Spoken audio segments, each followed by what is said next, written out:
Welcome to The Gut Check, Nutrition and Gut Health for Active People, a podcast where we are talking functional nutrition for functional fitness and a functional you. Remember, if your gut is not functioning optimally, you are not functioning optimally. I am your host, registered dietitian and nutritionist, and OCR fan, Kate Klein. You can connect with me on Facebook at The Dublin Dietitian, or go to my website for additional resources, services, and the video recorded versions of these episodes at www.dublindietitian.com. That's DUBLINDIETITIAN. As a standard disclaimer, the information provided here is for educational purposes only. While I strive to provide accurate and helpful information to my listeners and viewers, I cannot take into account individualized circumstances. This is not a substitute for personalized nutrition, health, and medical advice from a health professional. If you are ready to get your personalized plan, you can go to dublindietitian.com and schedule a complimentary strategy session to get a game plan in place for you to hit your health and fitness goals. So let's get to it. Hey, what's up, team? Welcome back to the podcast. This is yet another episode that I find fascinating, and I hope you do too, but it's especially geared towards anyone who's doing any sort of supplementation, specifically performance supplements. So today's guest is Duke Armstrong. He is the founder and CEO of Propello Life, which is a supplement company here in Central Ohio. But what I wanted him to share more about is actually more about the industry than about his specific products.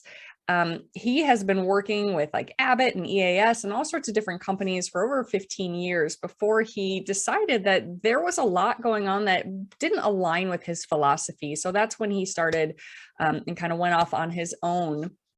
And so he's sharing some of the things he learned, some of the things he feels are cautionary tales, some of the reasons quality matters and why supplements cost what they do and where corners sometimes get cut, just things that can be misleading on labels, just a really big array of looking at this world. This industry is so big. I will also link to another episode that I did in the show notes on supplements kind of in my realm, less on the performance side, but more on the therapeutic nutritional side. But they share a lot of the same cautionary tales, shall I say. It is the wild, wild west in the supplement world. So I'm excited to have him on sharing his philosophy, his learning experiences, his expertise on what happens here. And it's really an important topic for anyone who takes like whey protein powders, collagen powders, aminos, anything like that, things that you want to be aware of with whatever products you are going for. So full disclosure, I do connect with Propello Life. I write some blog articles for them. Love to have any questions that you have. I can dive into that. We have a promotional link in the show notes, and you can use Dublin Dietitian as the promo code for a discount link. I do not make any money off of this. I'm not an affiliate. This is just a company that I truly believe in and support. But listen to what he has to say, see what you think, and let us know what questions you have.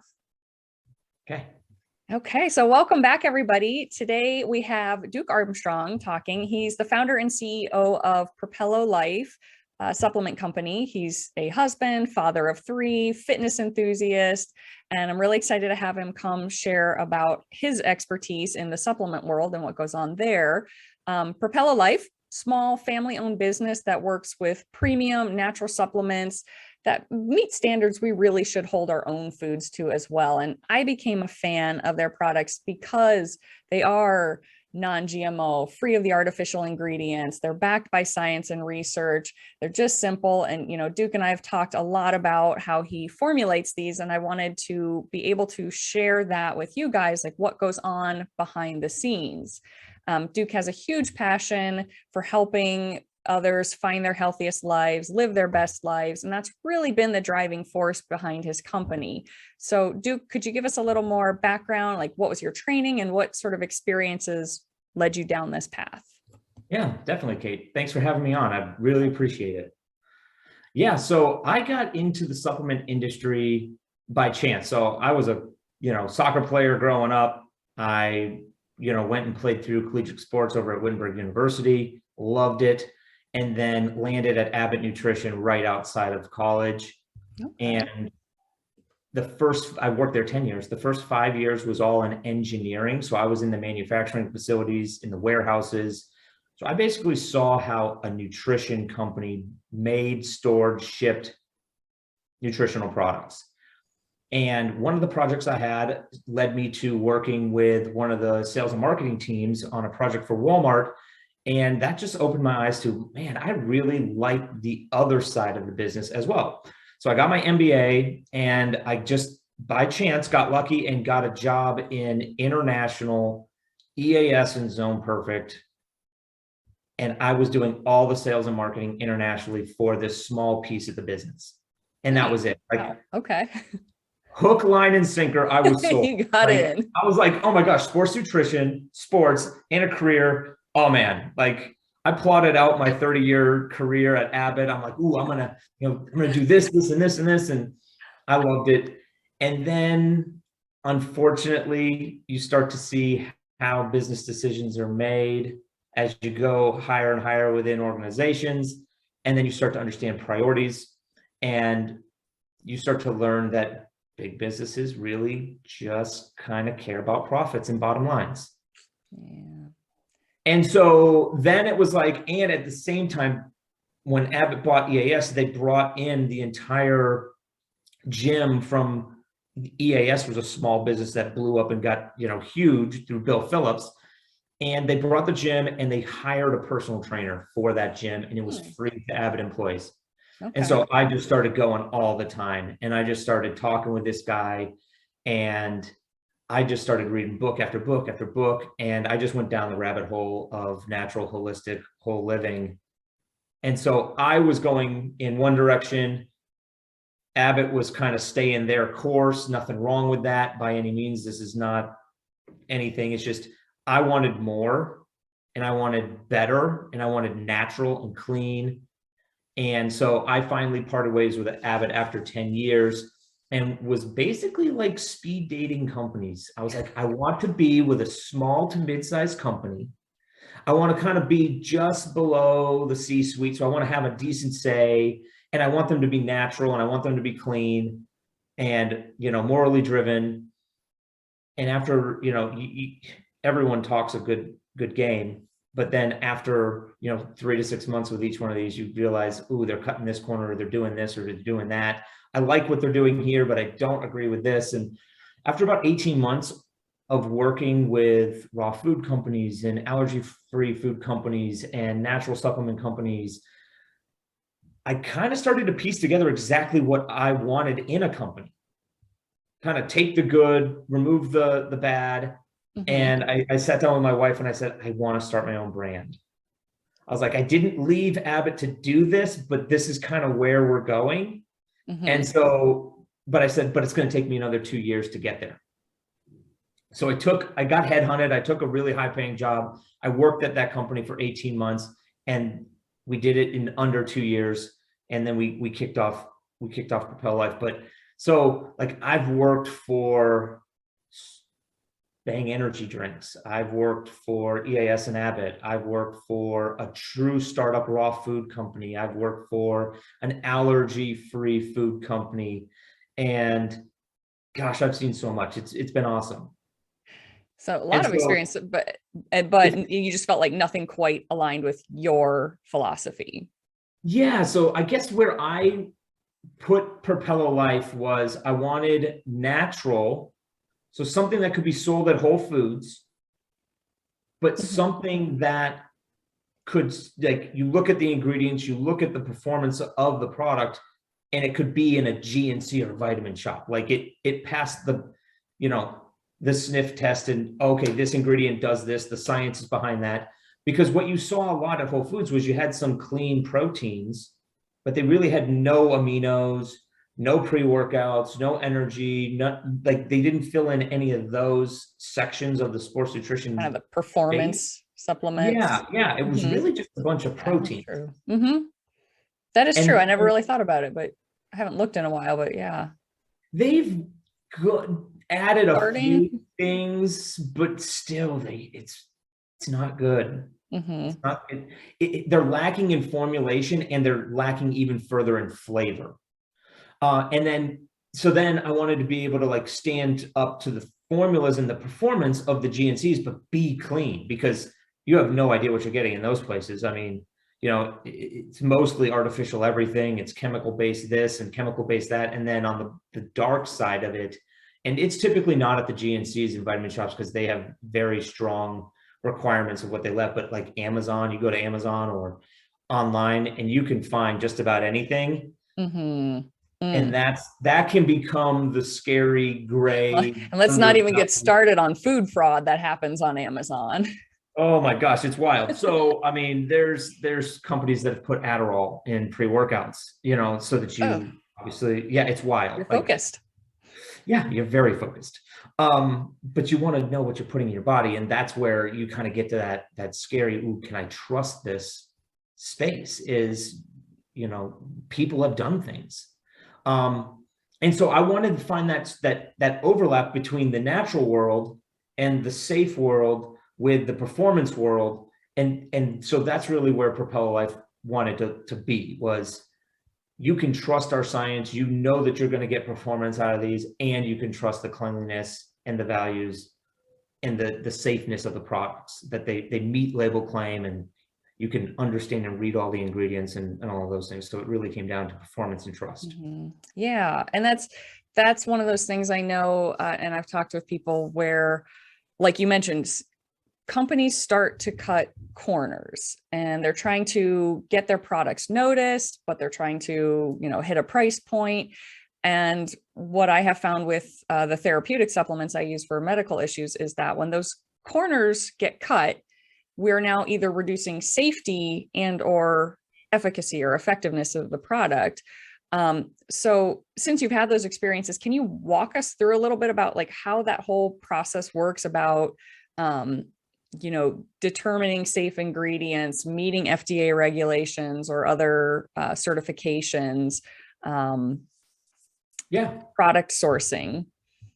Yeah. So there's a couple different things here. So, there's certifications, NSF, informed choice, those types of things, where you basically get your product tested and it doesn't have any of these banned substances in it. And, there's different governing bodies around the world that individual sports adhere to or don't adhere to. And so it's kind of a weird space, because it's like, well, the NFL follows this and NHL follows that and CrossFit follows this and Olympics follow that. And so it gets very complex.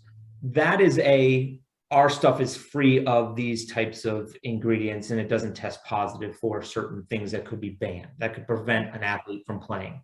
Are there certain things, I mean, obviously we all know like steroids, we don't go that route, but are there things that people think of as more natural that still have to be watched or think of as more acceptable that actually are not approved for sport? So it's like, I mean, it's even as crazy as like, the Olympics, there's limits to how much caffeine and stuff you can have and stimulants. So something that's a natural, normal stimulant could be banned because they don't want you to get some sort of benefit because of that stimulant. So yeah, I mean, the lists are hundreds of ingredients long, and then there's different varying levels depending on which governing body you're looking at. And it's complex. It's crazy. Now, do you go through certification for each of those, or which ones are you working with?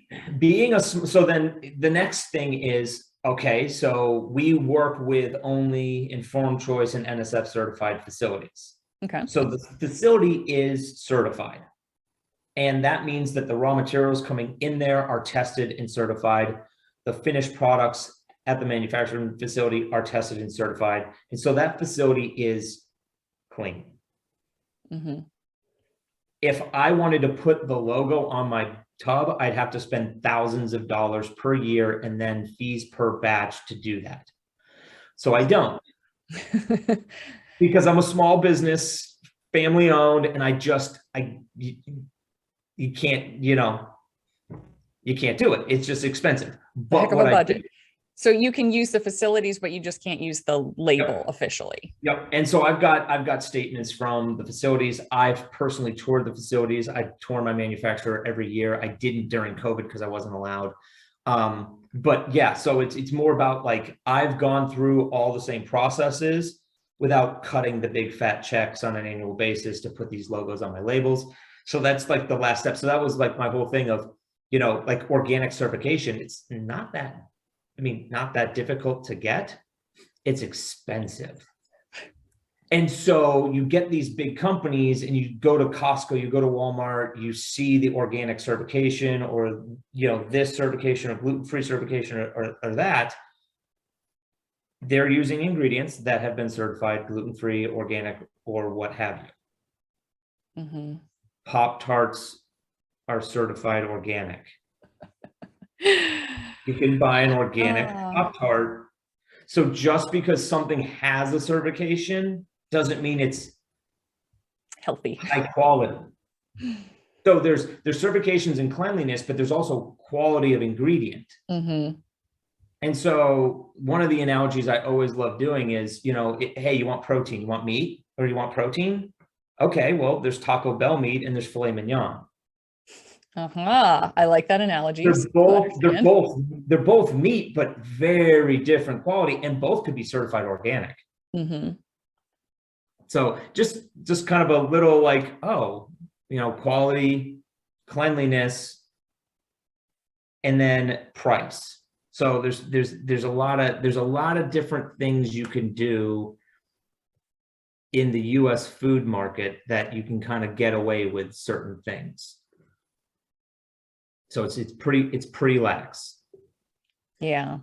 It's I call it the wild, wild west of the industry, since supplements are a huge industry and people do want to get their piece of it where they can, and cut corners and meet that bottom line.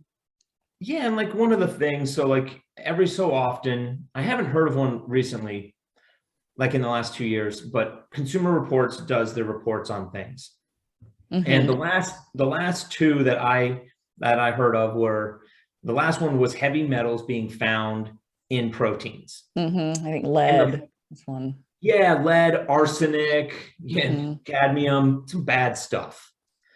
And the ironic thing is people tend to go to like plant-based proteins to be clean. Mm-hmm. It's actually the plant-based proteins that were the worst. I believe it. They probably have more pesticide, would be my guess on that. Yeah. And so what you think, the problem is the animal, where you're getting the whey protein from, it's filtering and eating the grass or the hay or the corn or whatever, and they're being exposed to those heavy metals through their environment, and their body is actually filtering some of it out. So the levels are typically lower in animal-based protein powders because of that. Unfortunate for the animal, but they're filtering some of it out. Plants, though, are growing right in that soil. And so that mismanaged soil that has high levels of heavy metals that can cause cancer, it's right there in that plant that then gets converted into a protein. And so we test our vegan protein for heavy metals. We actually send it out. We don't do any certifications, but we send it out and we know that it's free and clear, because that one's an important one. But I mean, you had big names, like go to Whole Foods, go to Walmart, you'll see them. Those certified organic gluten-free brands tested high. Yeah, I love Consumer Reports. It's eye-opening. It is. And then the one before that was all about amino spiking. And so amino spiking is something that a lot of the industry does because protein is expensive and it's volatile. So like what that means is over the course of a year or 6 months, the price of a gram of whey protein or plant-based protein could go up 30 or 40%. Well, when you're delivering a scoop of protein powder with 20 grams of protein, and that's the cost driver, right? Like that's what yours, if you've got $10 worth of protein in your thing, it's now 20 or 12 bucks or $13. And so do you have to, do you raise the price of your product to the consumer?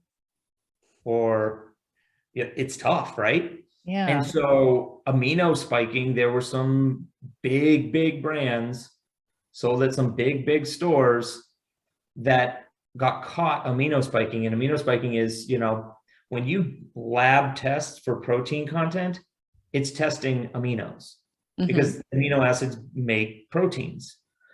And so you could put glycine in there, which is an amino acid. You can put creatine in there, which is an amino acid. So they were putting in cheaper, lower cost aminos in lieu of the expensive whey protein or casein protein or whatever whatever they have in there, egg protein or whatever. So the expensive stuff, maybe now instead of giving you 10 or 20 grams of it, they were giving you 15 of it, and they were spiking with another 5. Just so they could pass the protein test and keep the price to the consumer. So if you go to the Walmart and you're buying, 30 servings of protein powder for $24.99, well, you're not really getting 20 grams of protein now anymore. But it was testing that way. So Consumer Reports caught that as well. That one was a couple years before the heavy metal one.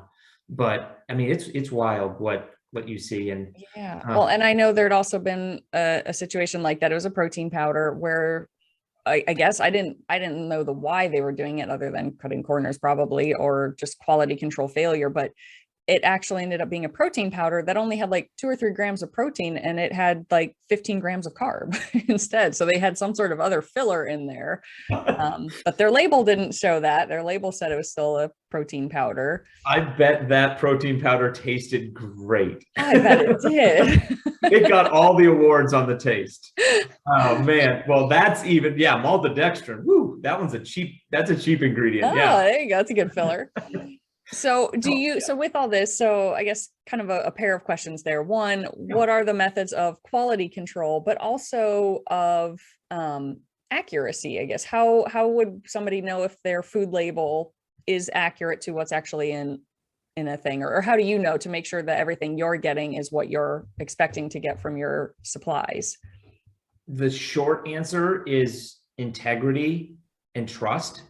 And so the fact that I've been in the industry for 15 years, I know most of the manufacturers, at least the reputable ones. And it really, I mean, honestly, it really comes down, because US food regulations are so lax. There's no approval that's sent into the FDA to say, hey, and I'm actually formulating a new product right now, we're going through labeling and all that. I don't have to submit these labels to anybody, just my manufacturer. So like a lot of the honesty and the trust is between the liability between the brand and the manufacturer that's making the stuff. It's crazy. And so it's, what is the integrity of the company, the owners, and their manufacturing partners? Because there's a lot of the Consumer Reports digs into this, and they find some bad players. Those bad players get their hands slapped by the FDA. They have to pull the product off or relabel it, or they have to stop doing it. There's warnings before fines. So there's warnings and then fines and then recalls. So it's very lax. It's very lenient in the US. And so and that's the toughest thing, is the trust and the integrity. And so that's what I did.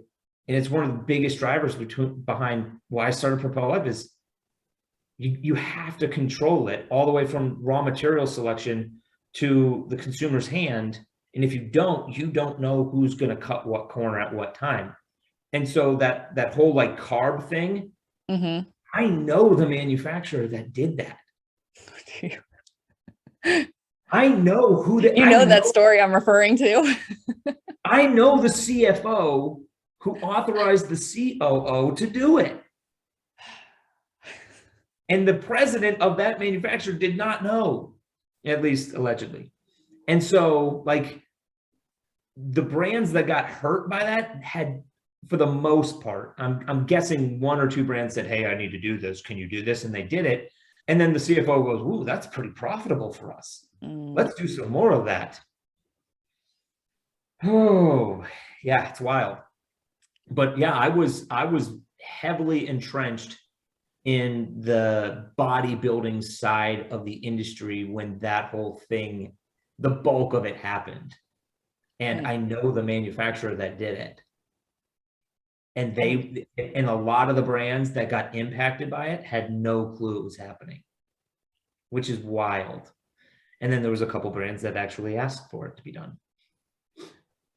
So a lot of it sounds like it kind of comes down to trust, and in ways having that connection and having to reach out and trust who you're working with. I guess that's about it. That's kind of all there is. Sounds like. Yeah.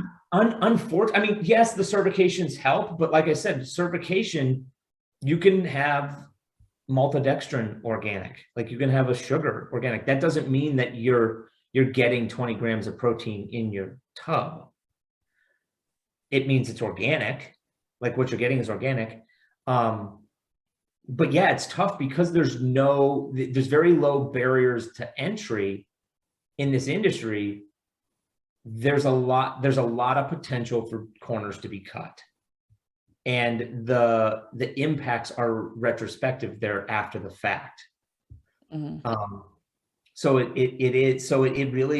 my advice is always dig into who the company is, who their owners are, what their personal backgrounds are, and then ask them tons of questions. Because if they can't answer you, they don't want to, or they haven't actually done the research themselves, right? And then, lean on trusted partners. So, ask someone that's in the medical facility or a personal trainer or a dietitian. Who do they trust? Because that's where it really comes down to is, do you trust the brand? Do you trust what their values and their morals are? Do you trust their owners? And then are you going to trust the processes? And then just send them an email, message them on Instagram, ask them questions. If you've got questions, brands you can trust, they'll tell you right away. They'll respond quickly. They'll give you an answer. If they don't have an answer, they'll tell you they're going to get it for you. They're going to work with you. Whereas if you don't get an answer, that is an answer. That is an answer. Exactly. So, I guess, yeah, it's probably not the best, but given the regulations of this industry, the way our system is currently set up. Yeah. I mean, it's like one of the things that I dealt with a bunch, and this is a little bit of a tangent story, but it was watering down ingredients to hit price points on a shelf.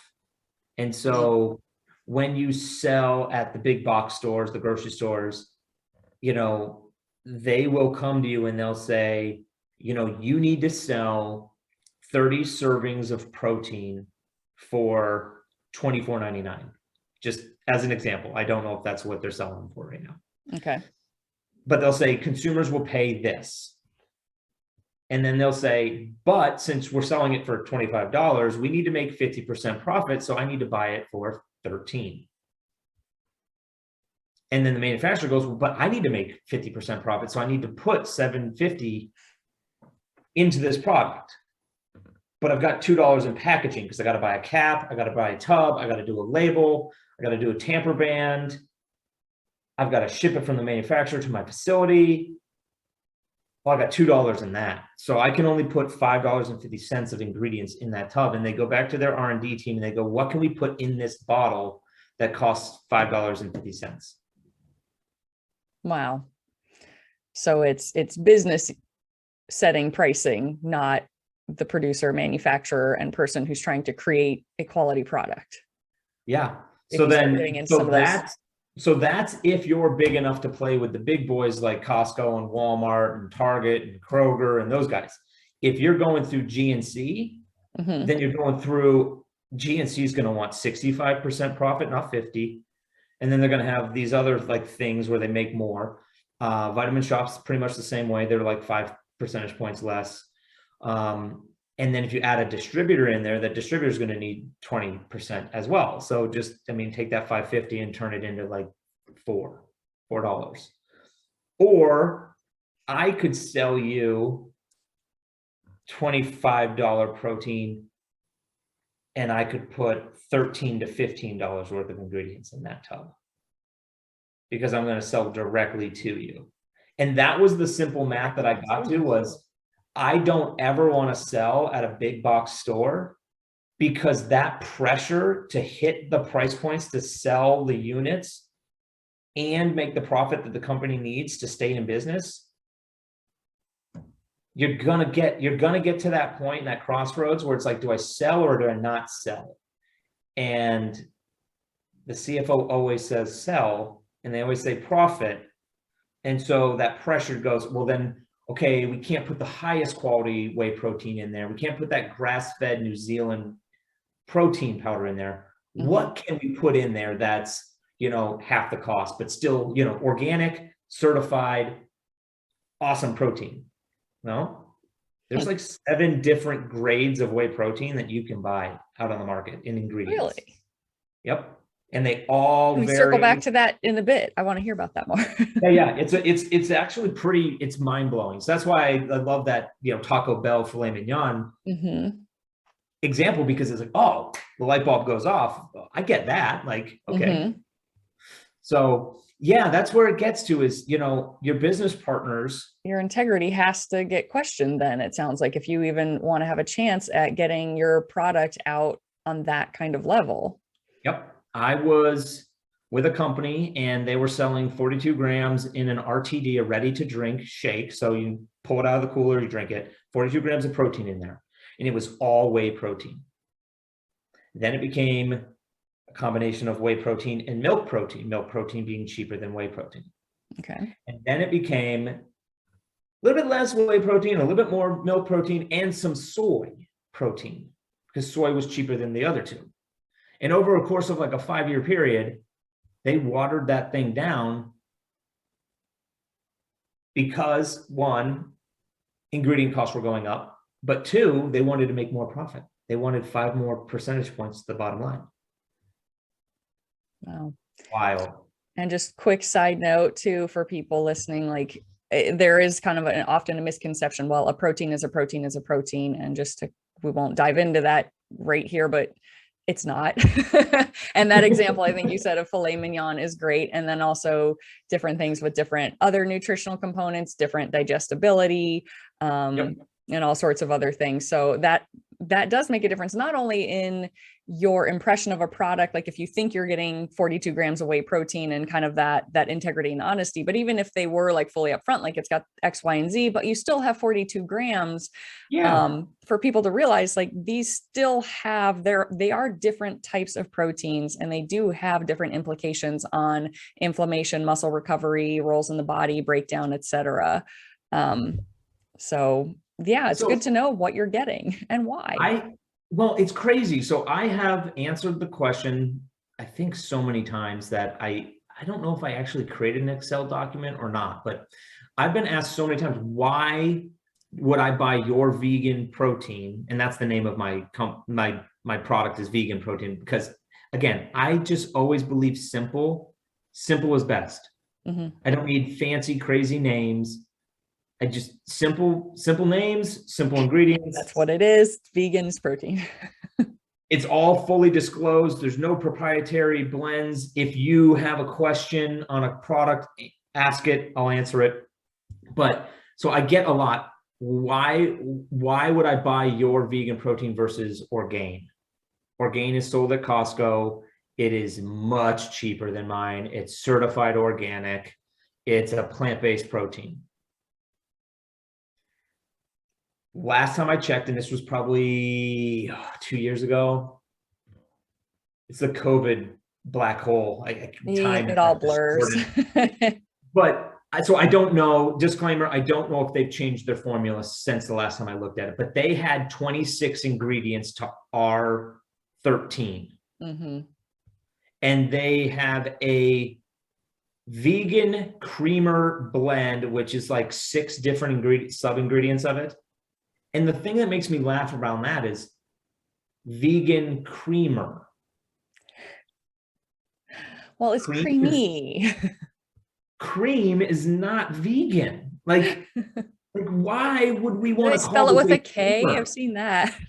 Right? Like, oh my gosh. I'm like, it's so wild. So, but what it is it's some fat sources that are vegan based, so plant-based fats. Just call it a vegan fat blend. But they didn't want to. They wanted to call it cream because people don't want to see fat.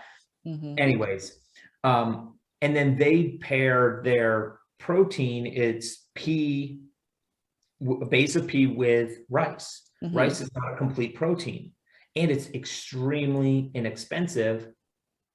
It's also one of those key ingredients that tested really high for heavy metal. Arsenic, wasn't it? Yep.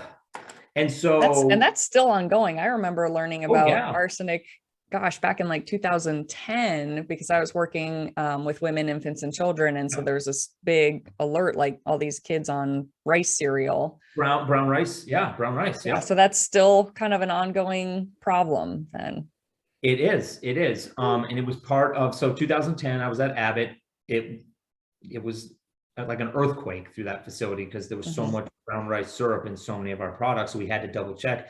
They were fine, by the way, but it was like a all hands on deck. Let's figure out, make sure that this is clean. Right. And they were, but then it reared its ugly head again with a consumer report on protein powder specifically. And that was one of the key ingredients that was the big driver of it.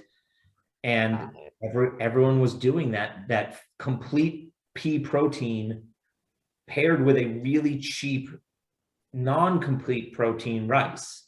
And so it helped bring the cost down so they could hit the shelf price to the consumer. We do not use rice in our ingredients. We use a blend of complete proteins that are superfoods. So like we just go that one step above in quality so that you can trust what you're getting. So yeah, it's a fun industry. It's an interesting sounding industry. Excited to like, but yeah, and I yes, it's something I know, a lot of people will, I just so often tell people, like, you get what you pay for when it comes to a supplement, when it comes to almost anything. I mean, yes, there's exceptions to that, but it's so often like there's a reason, and it's because of better training or more quality or deeper research or extra certifications, like whatever that, kind of direction is. And that was definitely something I found very true with the supplements that I utilize for health and chronic illness issues. Yep. So I, of course, assume this carried over into the performance supplement world as well. And I would like to circle back to that whey protein, because I know something, again, that happens within other nutritional supplements. So one of my big examples, for example, is like calcium supplements. And to cut costs, they will use a form of calcium that's cheap and yet not absorbable. So like calcium citrate, for example, but it makes the product look cheaper, but it means we now can't absorb it as well. Yeah. Great for stomach acid. Like that's what Tums are. But when I've had people with osteoporosis told by their doctors and nurses, like, just take Tums. And you're like, it's not going to have acid reflux. It won't have acid reflux, might not be able to digest their food or their protein, which will just make their osteoporosis worse. But okay, so that's something I see very often. It sounds like you've got a similar situation with the whey and possibly other things, where by cutting quality, it now actually, not only is it a safety issue, but an efficacy issue. Is that something that you see with the whey product as well, or other parts of the performance supplement ingredients? So I mean, so first and foremost, you'll get a lot of like grass-fed claims out there. And then a lot of the brands will use from like a Wisconsin dairy farm. Okay. In the US, you can feed the cow grass like one time and call it grass-fed. There's no regulation around what percentage of that animal's feed has to be grass. So just out there, it could be fed a blade of grass, a meal of grass, and be called grass-fed domestically. Wow. Even though it feels great that you're supporting a Wisconsin dairy farmer, again, integrity of that farmer Now comes into question, how much did they really let that cow graze, walk, roam, eat that? Doesn't mean that there's not dairy farmers in the US that do that. There most certainly is. Just big shadow of doubt, got to do your research. Mm-hmm. I sourced from New Zealand from grass-fed cows because in New Zealand, that cow has to be fed at a minimum. 80% of its life needs to be grass-fed and grass-fed only. It needs to be roaming outside, walking around, eating grass off the ground. I wondered why I saw such a push for the New Zealand grass-fed as like the better quality. So so their regulations are more specific. And their regulations say that you can only not feed them grass under certain circumstances. The cow is sick, it needs to be getting medical treatment, it needs to be in a bit, it needs to go through this process, and then it's not able to walk around and eat. Otherwise, there's no leniency. So that's really cool because they have regulations that guarantee that that cow has been fed grass at least 80%. So it takes the shadow away, like I'm getting grass-fed whey protein. Then you have the different grades of whey protein, and that tends to get into like what percent is protein versus carbs versus fat, because whey protein is pulled from the cheese making process. So different cheeses, different ratios, that kind of stuff. So you get different percentages. So a lot in the bodybuilding industry does like an 85% whey protein, which means it's 85% comes from protein, and the other 15 is a blend of carbs and fats that are naturally occurring in it, and most of the carbs is lactose. And so you have those varying degrees, and I think the lowest, don't quote me on it, but I think it's around like 55-65%. So you can have some pretty fatty, sugary whey proteins they taste great. I mean, they taste amazing. Yeah. But they're lower quality, lower cost because the protein percentage is lower. And then you get into so we've got the whey protein. How do you create the protein? Because if you think of it as like cottage cheese, there's liquid in between little chunks. The chunks are casein protein, curds and whey. So the curds are the casein protein. The liquid stuff in between the cottage cheese, that's whey protein. And so they skim that off of the cheese making process. Doesn't have to be cottage cheese, it can be any cheese. They skim that off and now have to dry it. They have to turn it into a powder. So you can high level heat, you can use acids to dry it out, which is fast and inexpensive, or you could do the low level heat to dry it slowly, which is what I go with. So they call it cold processing undenatured protein, which just means that you're not cooking it, you're not heating it beyond a certain level, so that you're not breaking down the molecules of the protein and the whey protein. And so what that means is it's as close to its original state as possible, which leads you to better bioavailability. Your body can assimilate those nutrients at a higher percent with less gastric, intestinal inflammation and issues. A lot of people are like, I can't take away protein because it just tears up my stomach. I must be lactose intolerant. Well, you might be. I mean, a lot of people are. Or it could just be a really low quality whey protein that was dried out with hydrochloric acid, and those molecules were denatured to such a level that your body doesn't know what to do with it. So it causes inflammation, and then you get bloating, gas, and the whole slew of awful things we don't want to talk about. So you have, where did you source it? What grade, what percentage of protein content do you have? And then how was it dried? How was it turned into a powder? And then the next level of things you got to think about is it whey protein concentrate? Is it isolate? Is it hydrolysate? And that just means whey protein concentrate is what you get when you dry it out. Isolate means you processed it at another step to pull away as much of the carbs and fats as possible. And then hydrolyzate is even more. So you're basically like pre-digesting the proteins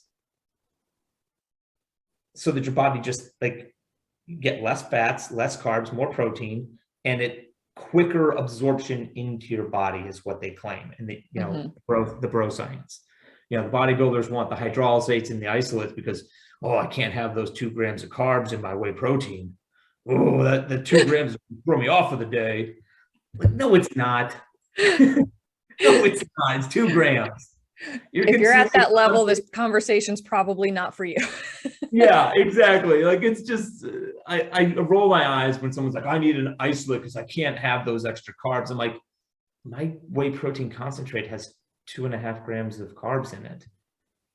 Like, you're going to consume 100 to 150 a day if you're like a very active athlete. Like, who cares? Just account for it, but I'm not a bodybuilder. I don't know that world. I guess I can't speak to it too much. But. Yeah. So, but yeah, so then you just look at like how much was it processed? How was it dried? What grade of protein? And then where was it sourced are kind of the key things that kind of went into where the decisions that we made when we launched our whey protein. And again, that's not something that's typically promoted or put on an ingredient label. It's mostly like, hey, you're going to have to reach out and ask like where your cow's from and what grade was this? Is that correct? Yeah. Or? I mean, we've got it on our label where we're certified. So we went to that manufacturer and we did the certification with them 2.5 years ago. I think it was around 2.5 years ago.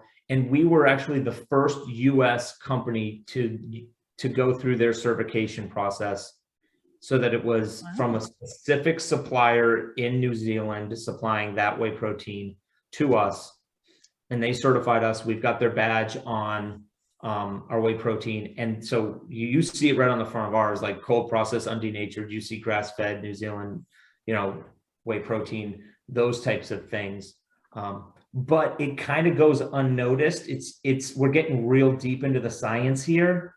And so most people, it's like science class, your eyes roll back and you fall asleep. I like science. That's what most of these are about. So let's dive in. Let's dive right in. Yeah, I could talk for hours on this stuff because this is the stuff that I love, like, because I believe that's how we got connected, Duke. We started nerding out about nutrition and supplements.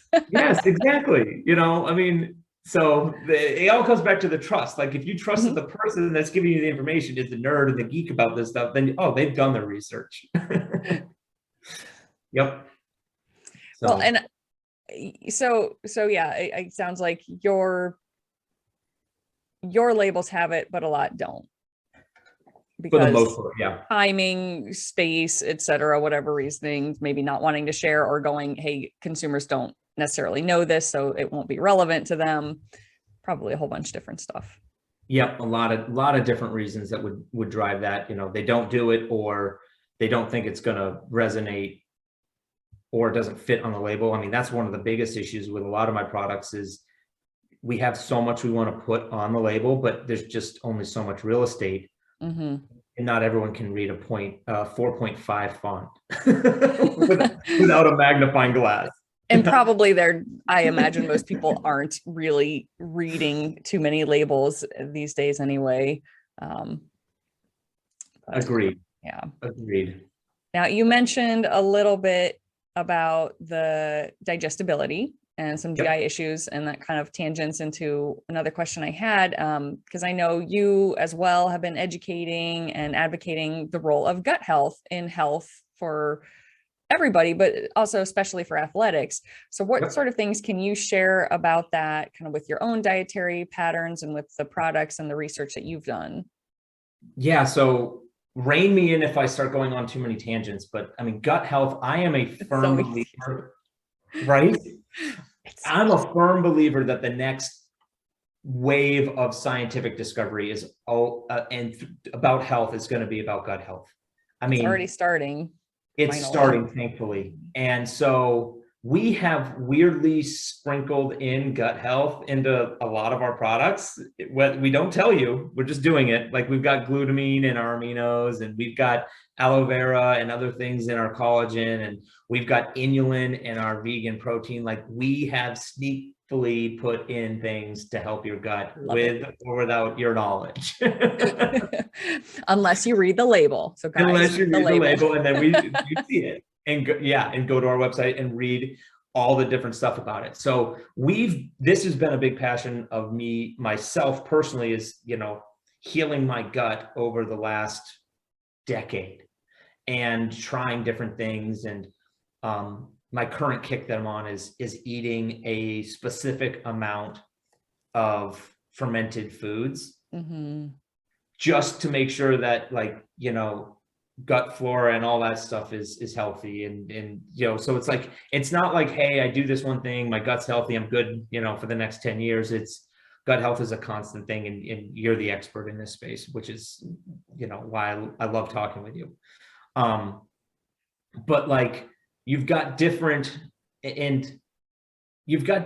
like proteins, and they could cause stomach issues, and it could be the lactose, or it could be a food and sensitivity, or an overuse thing, or fill in the blank. And so like what I've done personally with mine is I bounce between the whey protein and the vegan protein just periodically, not on any like set schedule and stuff like that. I like both of them, how they taste. So I just kind of, I'm on a whey protein kick right now, and I was on a vegan protein kick a month ago. So, yeah. So I think that like, you just have to, like, the first test, without like going and talking with an expert, the first test with your gut health is, how does a food make you feel when you eat it? Like I think so many people go through life not listening to the signals that their body is telling them. No. It's a language that our body speaks that we don't know how to speak anymore in so many cases. And like, you'll get it from like people, the light bulb will turn on for people when they do an elimination diet and they don't really feel any benefit from it, because it's slow and gradual. And then they go and they eat that pizza, or they drink that milk, or they have that alcoholic drink. And then the next day or later that day, they're all bloated and crampy, or they feel like they are hungover. Like, then your body's like, what did you do to me? And they're like, whoa, like, is that how I felt all the time? Yeah. Yeah, you did. You just didn't know it. It was just so normal, quote, to you, that you kind of, people just get used to it. They're like, oh, I'm just getting older. Oh, that's just how it feels to be tired. Oh, I'm just always bloated. I just have X, Y, Z. Or it's genetics. Yeah, exactly. Like, and so you go through, and so I think gut health is the next frontier of development for health. And so one of my passions is, how is Propello Life going to be a positive influence in that, both from an education standpoint and from a products perspective. And so I'm super excited to work with you as we peel back the onion on what this is, because I mean, if people can start listening to their body, can start figuring out what is triggering them or what their food sensitivities are, if you can start to heal that gut, then inflammation of the whole body comes down. You start absorbing nutrients better. You start having better energy levels. Your immune system is going to function better. Your brain fog is going to lift. Your energy levels are going to be more normal through the day. It's crazy. And it's, people, to your point, it's because I'm getting older. I'm 42. I feel great. I mean, but I've been doing this for 15 years, like very actively trying to improve my health on a constant basis, and managing through the ebbs and flows that life throws at you. And, because it's what worked last month may not work this month, or what worked 3 years ago might not work still, or, some sort of stress in your life could have come in and things kind of get thrown. So it's a constant journey and self-discovery, which is what I love about it is, it's the process, not the end result. I mean, the end results are great too, but like I've fallen in love with the process of just discovering and reading and learning and connecting with people, all around health. Yeah. So. And it is always changing. And, I tell people like, there's never a perfect time. A lot of people will do that. Like, well, when the graduation parties are over, or once the holidays, or once this, and it's like, that's still going to be something that keeps occurring in your life. So you may have to shift and change month to month how you're doing it, but at least having that philosophy that that's a focus. Healthy living is the focus, even if you can't be 100% on plan all the time. Yeah. And that's okay. I think a lot of people, at least I've heard, is, they're too hard on themselves. Like when they go, on vacation for a week and they let loose, and then they just abandon everything that they've been doing for the last month or 3 months or whatever. And no, it's okay. That's part of life. It's, when I go on vacation, I am very lax in what I do.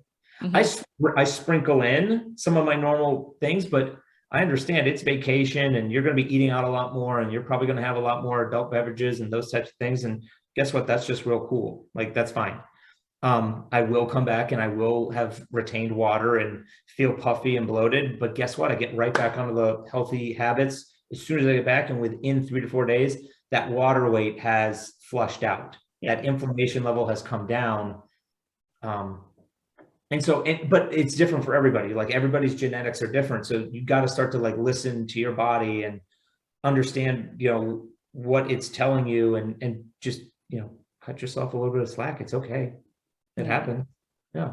It's the whole like philosophy of life, healthy living, and making habits. And actually I was curious, on your website, excuse me, you had a story in there about your grandmother being kind of an influence on you as this proponent of healthy eating, a lot of vegetables. And you mentioned the grapefruit every morning. So I'm curious, do you do grapefruit every morning, or what are some of your breakfast staples? So no, I don't do grapefruit every morning.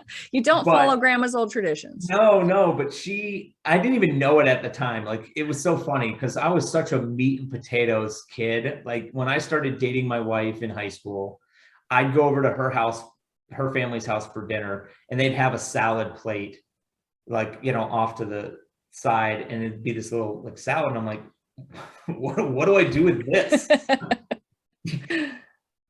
Where are the rabbits? We're going to feed this. I had no idea. Like, I grew up with like almost if it wasn't a cooked vegetable, like carrots were brown sugar and butter cooked. That was very tasty, I imagine. Very tasty.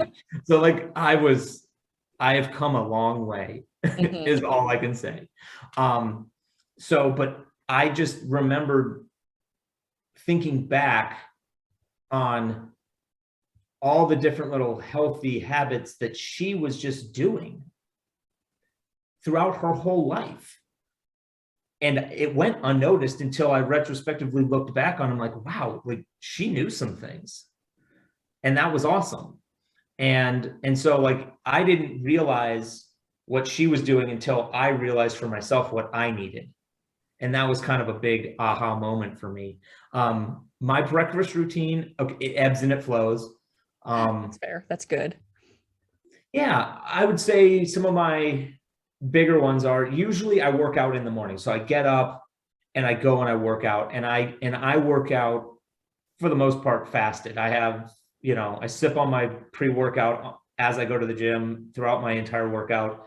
And so it's, I guess, working out fasted, and that works for me. And then I'll follow up my workout with like protein powder and collagen, and then I'll eat like a snack like an hour or two later. That's my current thing that I'm doing right now. But when I don't work out, so I work out 4 days a week, Monday, Tuesday, Thursday, Friday, and then on Wednesday and the weekends, it's usually like an egg sandwich with avocado on whole wheat toast, or just eggs and avocado, depending on if I want more or less carbs in my diet that day. And then another thing I love doing is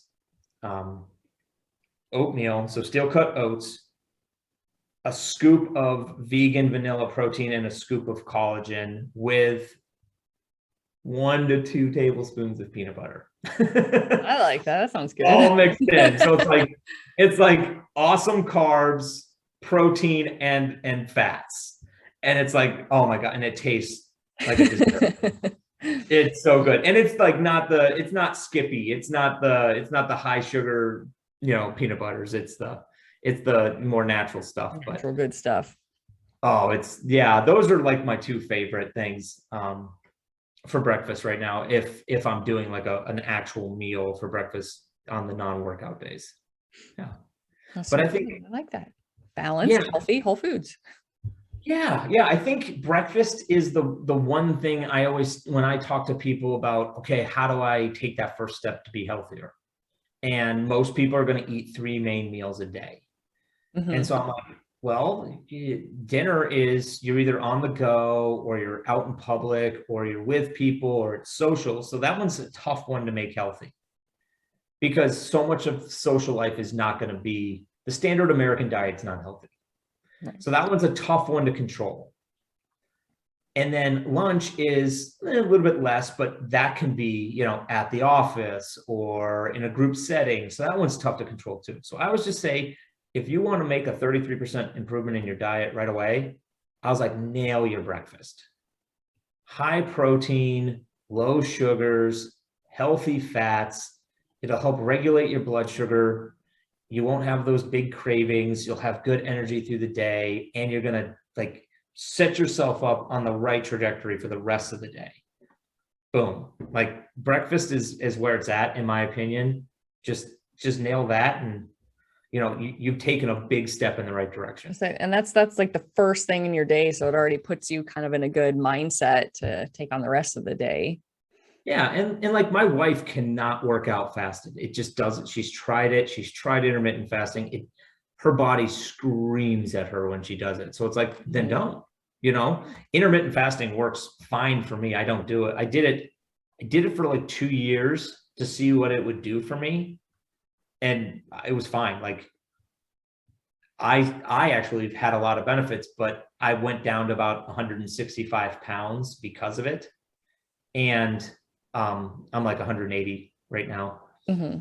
And so I'll use it every once in a while as like a tool. I'll ebb and flow out of it, but never to that level. But I wanted to know what my body would be like on an extended period of time doing it, just so I would know for myself. So I went vegetarian for 3 months too, just to do it. So I've done it. I've done it all. Yeah. I always like to dabble. I have not done the meat diet. I have not done the carnivore diet. I haven't done that one. I haven't done that one.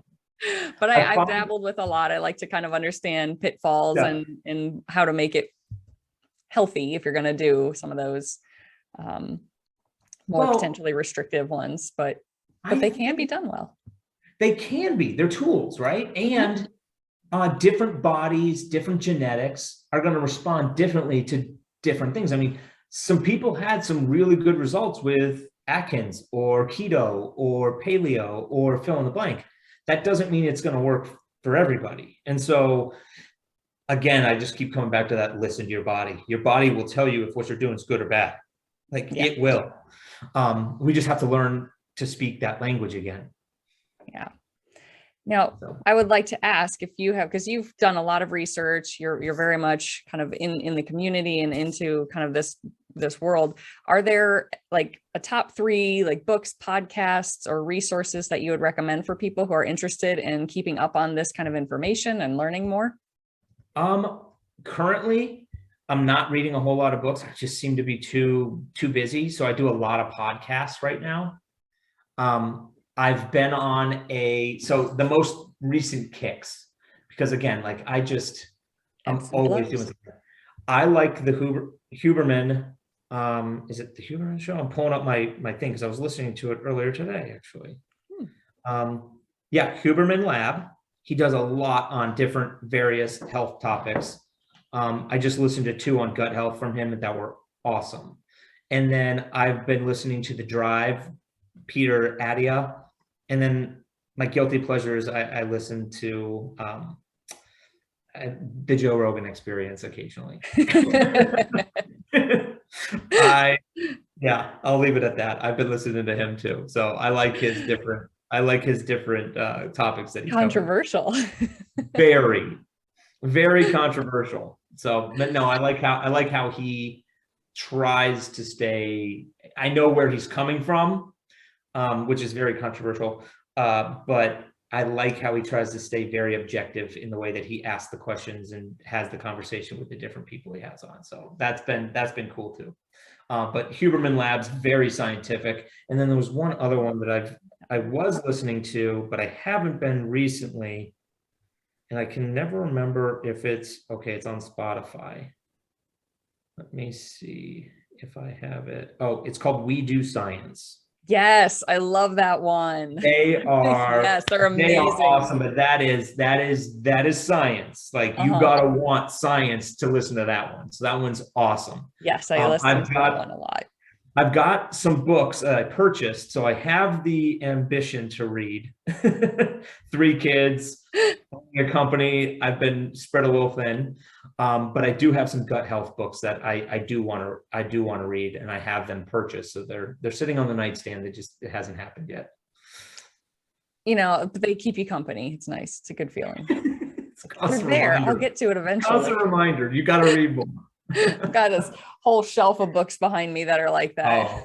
I've actually read a lot of them, but a few of them. I've got a bookshelf just like that of all the health books and different things and different topics that I've read over the years. It's awesome.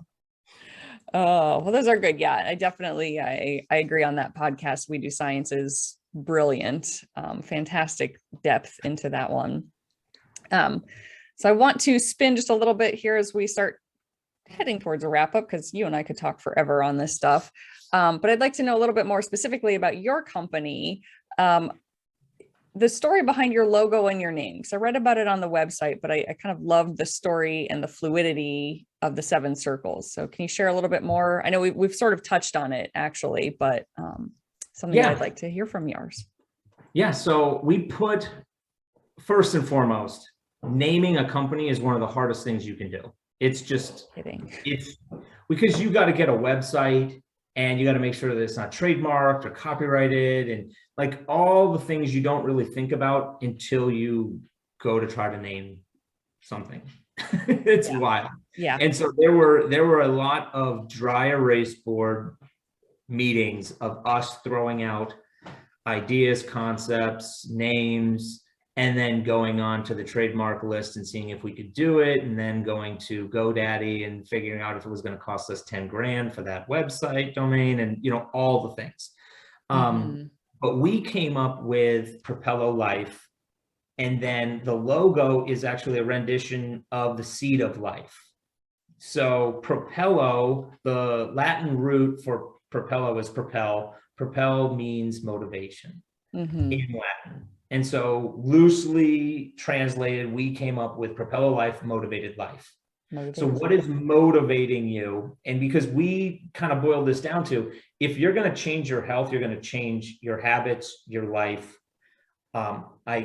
You'll hear me say all the time that food is culture. Like we grow up eating a certain way, 100%. And it's hard to change those habits and those processes. And so if you're going to do this, there's got to be a big why. Like, why am I going to fight through this change to change my health? Because you're going to have to create new habits and lifestyles and processes. And that might mean new friends and groups and people you hang out with, like birds of a feather flock together kind of thing. And that's scary. Like it's wild. So we said Propello Life, and then the seed of life, we are holistic focused.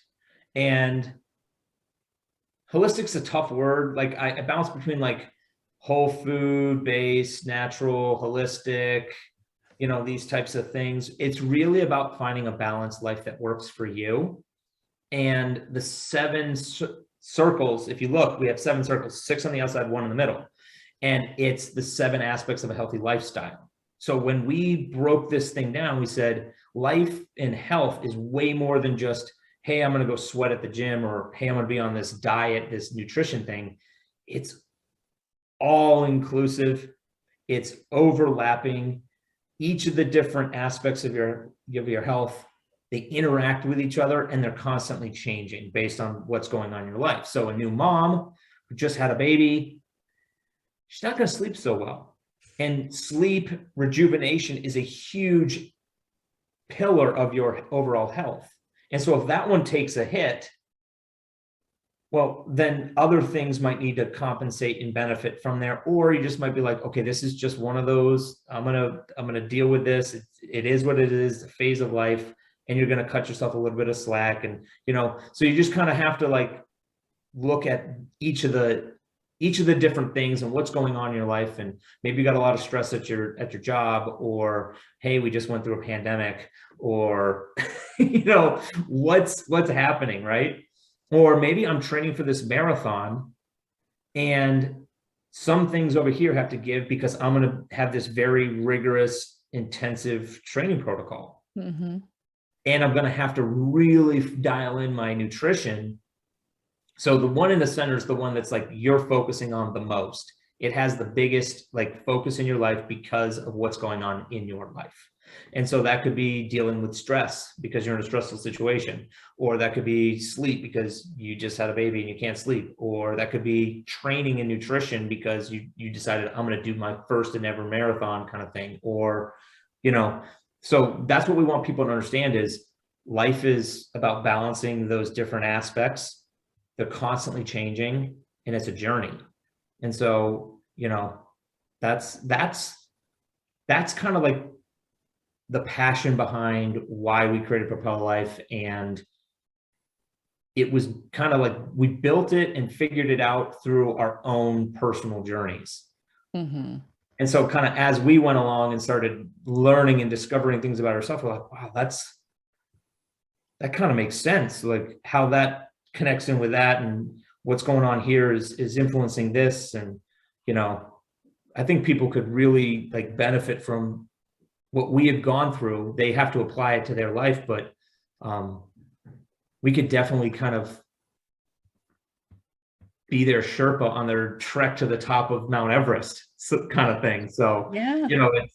that's really where I think Propello Life stands apart from other companies, is what is driving us from a motivation standpoint of why we're doing what we're doing. It's all around helping people understand that health is so much bigger than just food and exercise. And it's a process, and it's about balance and self-discovery. So, yeah. I love it. Yeah. And I loved like kind of your the couple different taglines it seemed like you had. The motivated life, inspire, educate, fuel active lives. Yeah. Just a lot of really great, again, like you're saying, like it's more than just a supplement. It's more than just a company for that. I know you've got ideas coming down the road too, and other things that you're trying to create, almost like an entire tribe of inspiring and empowering healthy living in people, whatever their status. What are some of the things that you've got rolling out, either short-term or some of the long-term goals that you're looking at? Yeah. And actually you hit on something I wanted to talk about. So our tagline is inspire, educate, fuel.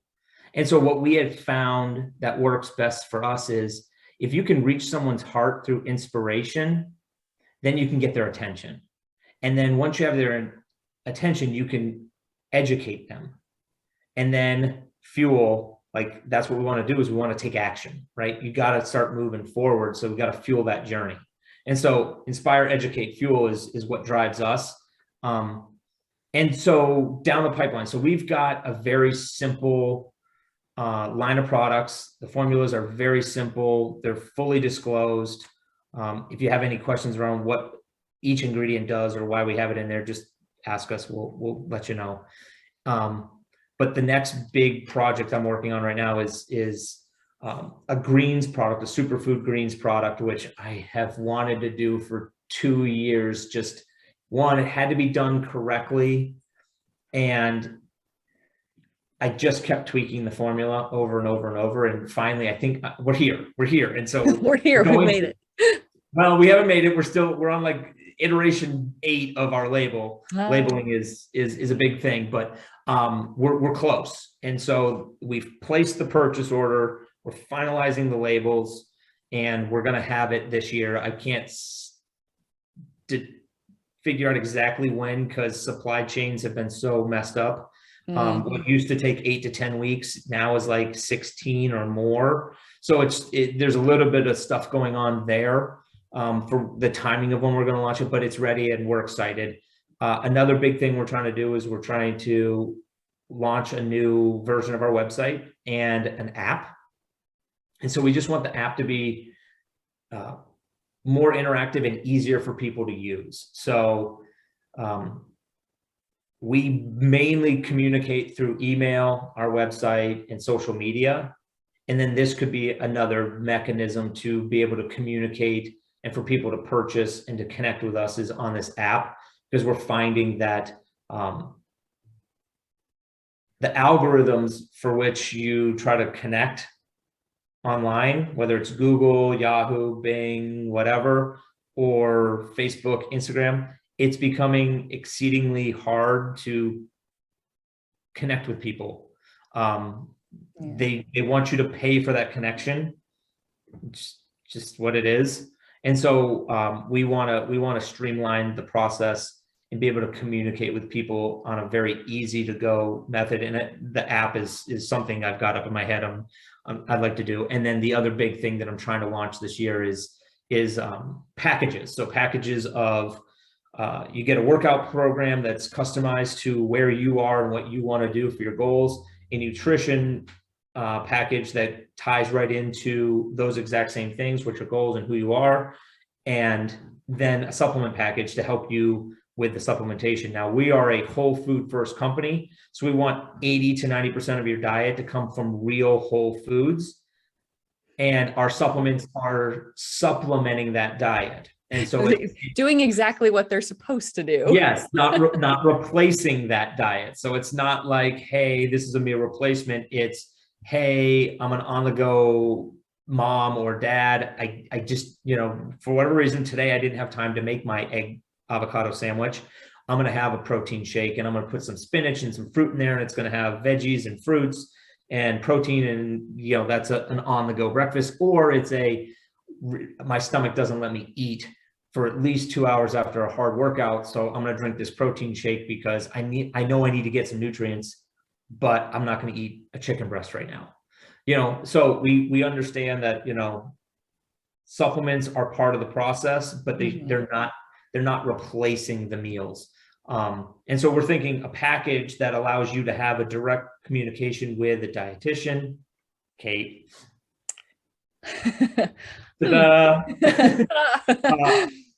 A direct, communication on like a weekly basis, and to get a workout program from a personal trainer, and then a supplement package to help, fill in the cracks where the diet says, okay, this is where you would plug this in or that in, or this is why you plug this in and that. That would be something that people could start as a first step in their discovery journey of getting that better, more balanced life. Is, hey, I need a little bit more guidance on the beginning. So being able to connect with those experts is an awesome thing. So I think that would be a huge benefit to a lot of people. Yeah. So we really want to launch those packages, the app and the website. So, and then the super greens. Oh my gosh, I can't wait. Can you sneak peek what kind of stuff's going to be in that? I can. So I've got the label in front of me because I'm trying to make my last edits before I send it off. So we've got an organic greens blend in there. So some of the key things in there are like wheatgrass, and this lettering is so small, and spirulina and ashwagandha. And then nice. Yeah, so it's kind of broken down into a premium greens and sea mineral matrix. So we have a branded ingredient in it called Aquamin, and Aquamin is sustainably sourced C vitamins and minerals. Okay. And when I build the web page for the product, I'm actually going to link to their product page because they've got this awesome video that walks through exactly how they sustainably source this and like all the benefits of it. So one, they're not destroying the planet when they're doing it. Nice. And two, yeah, like this is a really cool company. And then the trace vitamins and minerals are things that you are not going to be able to get in your diet on a daily basis, but have huge positive health benefits. And the science is deep. So I'm going to actually like see if they'll let me put that video on my website. Like, oh, nice. Right there. Like it'd be really cool. But that's coming. So that's part of that. And then we have a cognition, immune, and stress management matrix that's got lion's mane, and it's got Bacopa, and I might be trashing the pronunciation of that word. And then it's got Nuganda, which is a branded ashwagandha. And oh my gosh, like when you take this product, it's not a stimulant, but it wakes you up. Like you feel it. And that's what I wanted. So I wanted like a greens and adaptogens product that tasted really good, better than most greens out there. And I think we've nailed it, but you guys will be the judge of it. Okay. Okay. So we'll have lots of I'm intrigued. I'd like to see. Yeah, it'd be fun to look at. Yeah, I'll have to sneak peek the label to you so you can just look at it, because I know you'll want to dive right into it. I'll geek out on it totally. Yep, yeah. Yep. And then we've got, and then the last branded ingredient we put in there was it's called BFG Immune, but it's beta glucan, and it helps upregulate your immune system. So this is an awesome product. Nothing else out there even comes close in the greens world. So, sorry, Athletic Greens and, Amazing Grass and all you other guys that spend lots of money, my product's better than yours. It just is. I love it. And that's as far as my advertising goes, right there. That's it. There we go. There's the plug. There's the promo. There will be no professional athletes. Yeah, I will not have any professional athletes plugging this, or super famous actresses or actors. Yep, I don't have those budgets. I just have awesome products. Awesome products. And I know in the show notes, I'll be sure to put the link. We've got a promo code and a discount for anyone listening if you want to look around on that. So we'll get all that. But before we kind of wrap up then, Duke, how else can people reach out to you if they want to connect, learn more, talk to you, learn about your products and services? Yeah, definitely. Thank you. Reach out to us on Instagram or Facebook. It's just at Propello Life. If you DM us, you're DMing me. So that's super easy. And then on our website, we've got a support email or connect with us page. So you can do that as well. And it just support@propellolife.com. And so those are probably the easiest ways at this point, through the website and through social media. And yeah, when you reach out, you're reaching out to me or my wife. And so we'll get back to you within, a few hours, if not by the next day at the latest. Very cool. True small family business. Working hard here in Central Ohio. Have you branched out beyond? I mean, where all can you be found at this point? Is it mostly online? Yeah, it's mostly online. I mean, we sell on Amazon, but it's us. So like it still ships from us. We just put our products on Amazon. So we manage it and everything. That's just because most people search for products on Amazon. From like a product discovery standpoint. And then I would say 80% of our business is in what I call the Ohio region. So that like, Columbus, Cleveland, Cincinnati, some of, Northern Kentucky, Pittsburgh, that area. But I mean, we have customers in Hawaii, Alaska, California, Florida, Texas. I mean, we ship up to Canada, not that often. Shipping's expensive. So that I would imagine that kind of deters a lot of the Canadians that look at us, but we do pretty good web traffic on Canada. But yeah, it's mostly, I mean, we're just sold off our website. We do sell in some gyms around Ohio, but we're more direct to consumer. I mean, that's because of what I talked about with being able to deliver the highest quality ingredient for a comparable price. That's the way to do it. So take out the middleman. there's no reason. The middleman's not adding any value. And so retailers don't do anything for you other than give you real estate. They don't promote your products for you. They don't try to sell people when they come in because they've got 3,000 different brands in there. They're going to put it on your shelf, and then you're going to have to advertise to drive customers to their store to go pick it up locally. And so that's just watering down the formulas. So at the end of the day, it's the best way to give the best product to the person is to just go direct.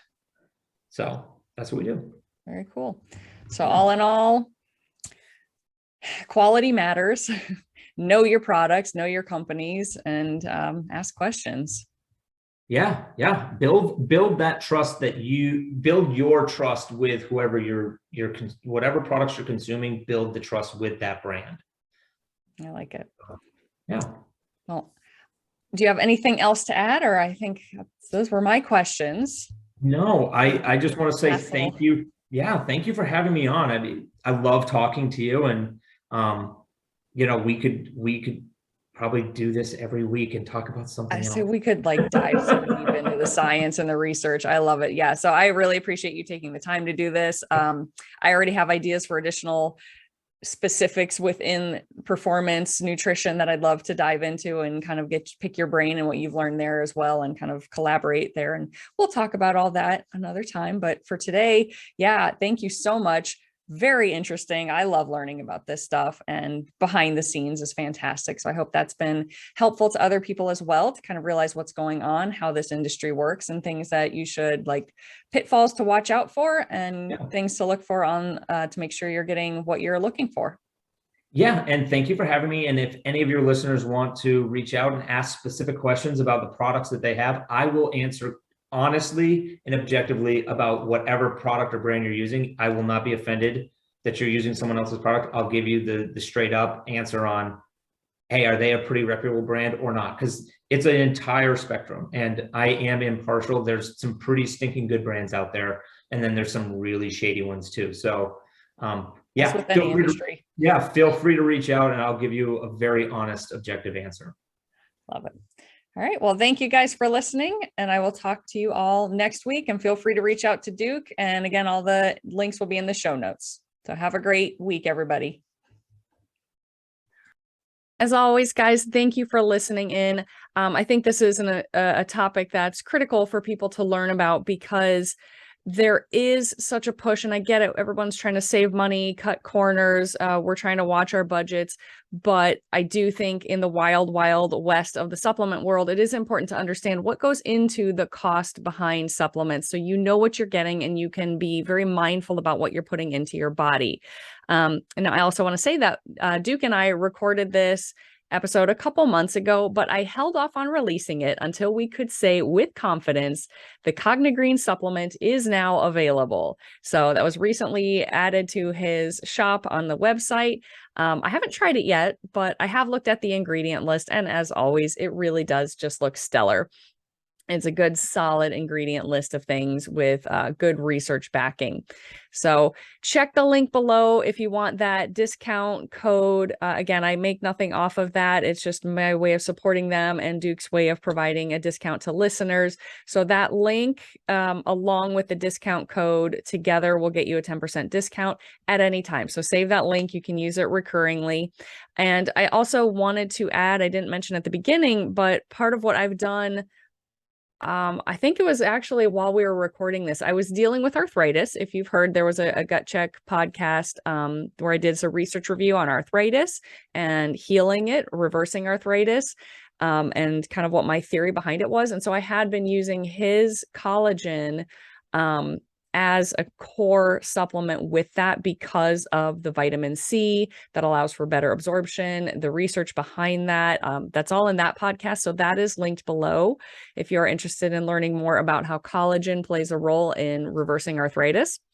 And also, like I said earlier, I do have a podcast episode on supplements and a lot of the industry from a medical nutrition perspective when we do therapeutic doses and things to be aware of with supplementation and just things like multivitamins and omegas and which ones do I recommend and why. So those are all in the show notes and linked below. And if this content has been helpful to you, if you think it is important as well for people to know, which it is, please share it. Again, it means a lot to have that support as a content creator and as an educator. So if you can like, share, subscribe this to this podcast or the YouTube video, that is wonderful. And I really appreciate it. I hope you all have an amazing week, and I will talk to you in the next episode. Take care.